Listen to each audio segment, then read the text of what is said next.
Le témoin parle des choses qu'il a expérimentées, des choses qu'il a lui-même vues. Alléluia.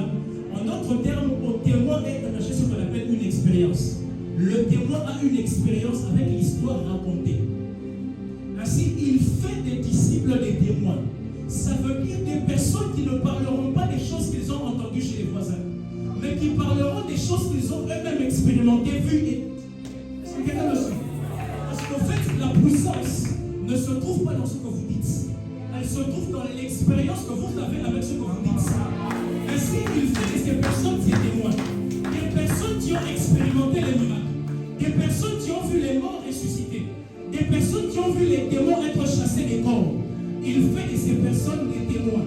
Ça veut dire des personnes qui vont proclamer que Christ est mort et ressuscité. Souvenez-vous, il était allé au tombeau, il a vu que Christ n'était plus là. Il y avait simplement des linges. Parce qu'il a lui-même vu, c'est un témoin. En droit, il y a ce qu'on appelle la preuve testimoniale. Avant qu'on ne parle de la preuve testimoniale en droit, on parle de la preuve écrite. Ça veut dire que la preuve écrite parmi toutes les preuves est la preuve la plus probante. La preuve qui pèse devant le juge. C'est la première preuve, la preuve de toutes les preuves. Ainsi, lorsque vous êtes oppressé par le diable, lorsque le diable vous oppresse et combat votre famille, ça veut dire qu'il y a des ordonnances écrites dans le monde spirituel qui vous combattent. Il y a des ordonnances écrites dans le monde spirituel qui vous combattent et qui pèsent contre votre vie. Maintenant, si l'on doit contrecarrer la preuve écrite qui pèse contre vous dans le monde spirituel, contre la preuve écrite qui est la preuve de toutes les preuves, il faudrait qu'on ait aussi une autre preuve écrite. Alléluia. Pour contrecarrer ce que le diable, sur lequel il est en train de se baser, pour tuer votre famille.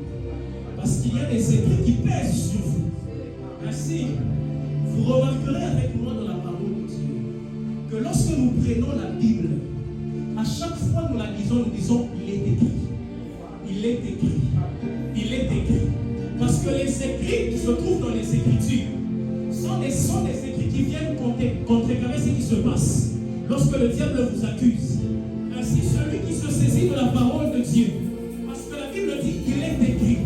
Il est écrit. Il est écrit qu'il a été livré aux battus. Car ce n'est plus avec le sang que nous avons à lutter, mais les esprits et les principautés. Il est écrit que lorsqu'il est mort, tout est accompli. Ça veut dire que tout ce qui est écrit dans les Écritures est en train de contrecarrer les bases sur lesquelles le diable est en train de s'asseoir. La Bible déclare et présente Jésus comme étant la parole faite chair. Or, lorsqu'on parle de la parole faite chair, avant qu'elle ne devienne chair, elle est d'abord écrite.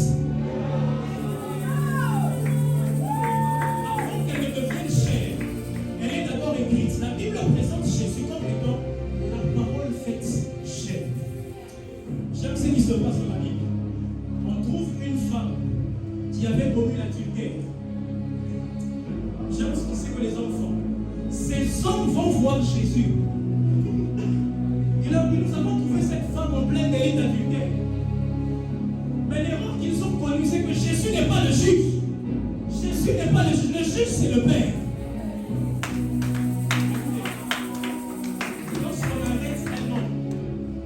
Lorsqu'on arrête un homme, on lui dit, vous avez le droit de garder le silence. Tout ce que vous allez dire sera devenu contre vous. L'argent d'un avocat vous sera commis d'office.